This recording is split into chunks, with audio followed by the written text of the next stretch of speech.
students, welcome back to my channel. So இந்த short மூலமா நான் உங்களுக்கு என்ன சொல்ல வரேன்னு சொன்னா, நீங்க எல்லாரும் வந்து O level எக்ஸாமுக்கு ரெடி ஆகி கொண்டிருக்கக்கூடிய ஸ்டூடண்ட்ஸா, சோ கண்டிப்பா நான் இங்க சொல்லக்கூடிய விஷயத்தை வந்து ட்ரை பண்ணி பாருங்க. நிச்சயமா இது உங்களோட எக்ஸாமுக்கு வந்து ரொம்ப யூஸ்ஃபுல்லா இருக்கும். சோ ஸ்டூடண்ட்ஸ் எப்பவுமே வந்து நாங்க எக்ஸாமுக்கு பிஃபோர் டே முந்தின நாள் வந்து நாங்க என்ன செய்வோம், பொதுவாவே வந்து நீங்க என்ன செய்வீங்கன்றதை நோட் பண்ணிக்கோங்க. நான் சொல்ல போற விஷயத்தை நீங்க பண்றீங்களான்றதை நோட் பண்ணிக்கோங்க. அப்படி பண்றீங்களா இருந்தா வெரி குட். பட் நான் சொல்ற போற விஷயங்களை வந்து நீங்க கடைபிடிக்கல, நீங்க அது மாதிரி நடக்கலன்னு சொன்னா ஜஸ்ட் நீங்க இந்த தடவை இது மாதிரி ட்ரை பண்ணி பாருங்க. உங்களோட ரிசல்ட்ஸ்ல வந்து ஏதாவது முன்னேற்றம் கண்டிப்பா நிகழலாம். So best of luck for all the students who are going to sit the O level exam. So first விஷயம் என்னன்னு சொன்னா, நான் இப்ப சொல்ல போறது வந்து நீங்க எல்லாரும் பிஃபோர் எக்ஸாம் அதாவது முந்தின நாள் வந்து ரொம்ப தூக்கம் முழிச்சு படிக்கக்கூடிய ஒரு ஸ்டூடெண்டா இருந்தா கண்டிப்பா அது ராங்கான விஷயம். சோ தூக்கம் வந்து முழிக்காதீங்க. நீங்க எவ்வளவு நல்லா ஸ்லீப் பண்றீங்களோ அந்த அளவுக்கு தான் அடுத்த நாள் உங்களுக்கு எக்ஸாம்ல வந்து ஒரு ஃப்ரெஷ்ஷான ஒரு மைண்ட் செட்டோட நீங்க படிச்ச விஷயங்களை வந்து நிறைய ரிமைண்ட் பண்ணி நிறைய ஞாபகத்துக்கு வந்து நீங்க வந்து எக்ஸாம் செய்ய முடியும். சோ கண்டிப்பா நீங்க முந்தின நாள் வந்து உங்களால முடிஞ்ச அளவுக்கு 11 மணி ஆகிற டைம்ல ஸ்லீப் பண்ணிருங்க. அடுத்த விஷயம், முந்தின நாள் வந்து நீங்க புக்ஸ் வச்சு நீங்க மனப்பாடம் பண்ணி ஃபுல்லா புக்கையும் கரைச்சு குடிச்சிடலாம்ன்ற மைண்ட் செட்ல இருந்தீங்கன்னா அதை அடியோட அழிச்சிருங்க. நீங்க பாஸ் பேப்பர் மூலமா நீங்க படிங்க.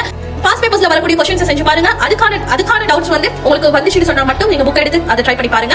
அடுத்த விஷயம் வந்து நீங்க வந்து ஜஸ்ட் மனப்பாடம் மட்டும் தான் பண்ற ஒரு ஸ்டூடெண்டா இருந்தா அது கண்டிப்பா தவறான ஒரு விஷயம். எழுதி பாருங்க. நீங்க படிக்கக்கூடிய விஷயத்தை வந்து எழுதுங்க. எவ்வளவு நீங்க எழுதுறீங்களோ நீங்க எக்ஸாம்ல வந்து நீங்க நிறைய ஸ்கோர் பண்றதுக்கான சந்தர்ப்பம் வாய்ப்பு ஆப்பர்ச்சுனிட்டி வந்து உங்களுக்கு அதிகமாகிட்டே போகும். சோ கண்டிப்பா இந்த 3 விஷயத்தை ஃபாலோ பண்ணுங்க. நிச்சயமா நீங்களும் ஒரு டாப்பரா வந்து இந்த எக்ஸாம்ல வந்து நீங்களும் வரலாம்.